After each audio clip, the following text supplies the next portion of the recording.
Hey, I thought I'd start with a cheerful, optimistic, spiritual story. I think you'll like it.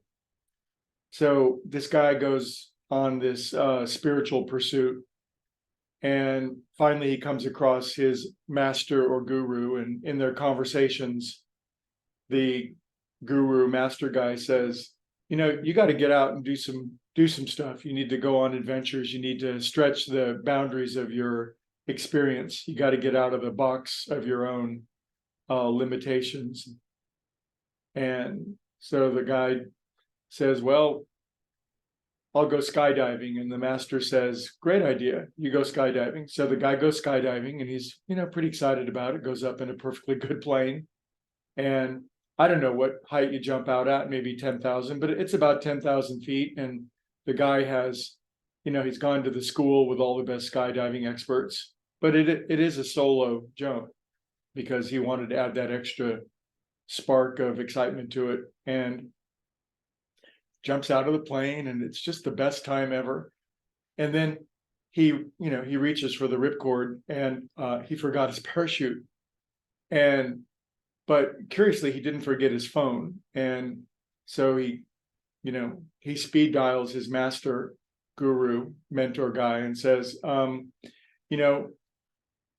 I'm not sure this jumping out of a plane was a good idea.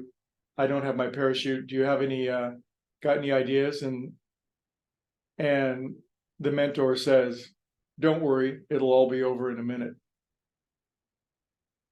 Cheerful and optimistic, isn't it? But it is in the most unusual way, in that whenever we're up against something that is just seemingly too big, and that's just a matter of scale, isn't it? In other words, what one person finds overwhelming, another person finds trivial.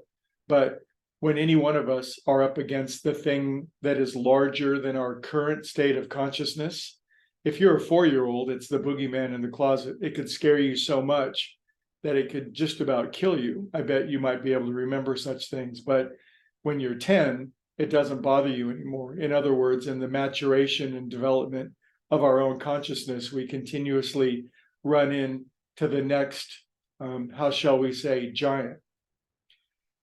You're David, and there's Goliath. So there's that story in the Bible. There's that archetype, that the one who is too small to slay the giant still goes out and slays the giant against all odds. But the odds don't look good at the start. And the thing that has swelled up in our consciousness, it overflows us. It takes over the whole castle.